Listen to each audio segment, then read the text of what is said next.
Hey guys, this is Pip again. What I'm going to do is there's so much to do on mortgages. I'm going to give you why our mortgage is awesome part 2. And we actually have a part 3 coming up after this. And so why our mortgage is so awesome. We talked about it on the last episode, the last video, that it was based on the fact that it's one of your lowest cost types of money that you're going to have. But I think another reason that mortgages are so awesome is they're the best hedge against inflation. They are literally the best hedge against inflation. And what does that mean?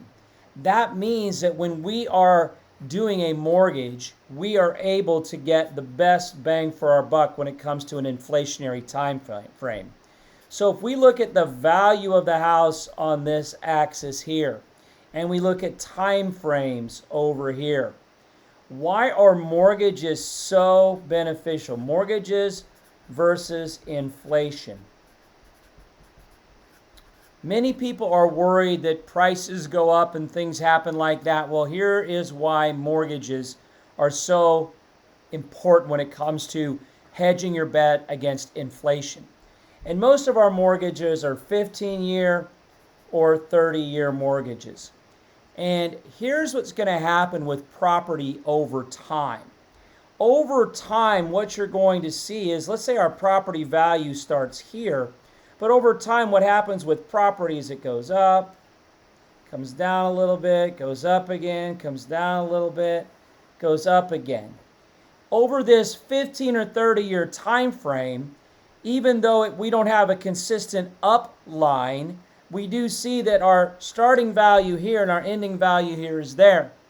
And so we may have some times where markets go down, but generally over 15 and 20, 30-year periods on property, it's still above where we started at. And that's really a good thing.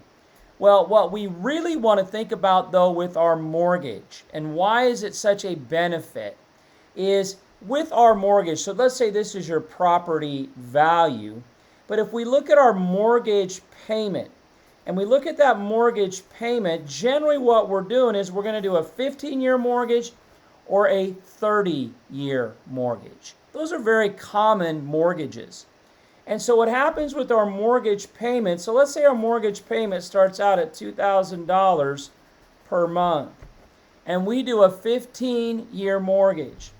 So our payment is $2,000 per month.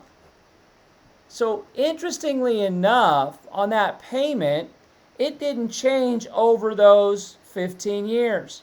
If we do a 30-year mortgage, our payment never changes over those 30 years. That's why it's called a 30-year mortgage. Now, this is a very interesting thing to think about. What the bank is doing is they're taking a significant risk here, because what they're saying is, we think that this property is probably going to go up in value, but here's the cool part about it, Mr. Borrower, is we are not going to charge you any more per month than what we start with, whether it's a 15-year mortgage or a 30-year mortgage. But what happens to the value of properties generally over time? They go up in value. But let's think about that. What is the value of the dollar doing in an inflationary cycle? In an inflationary cycle, it's actually going down in value. I want you to think about that for just a second. We're buying a property with money that is going down in value on an asset that's going up in value. Think about that for just a second. If we can continue to make that monthly payment consistent every month for a number of years, we're buying an asset that's going up in value with money that's going down in value. This is why mortgages are the best hedge against inflation that you will ever have. Many people miss this, and why do they miss it? Because they're worried about prices going up. They're worried about extending their mortgage out. I would take a 40-year mortgage if they let me. I'd take a 50-year mortgage if they let me. I'll show you why on the next video. Look forward to seeing you guys on the path.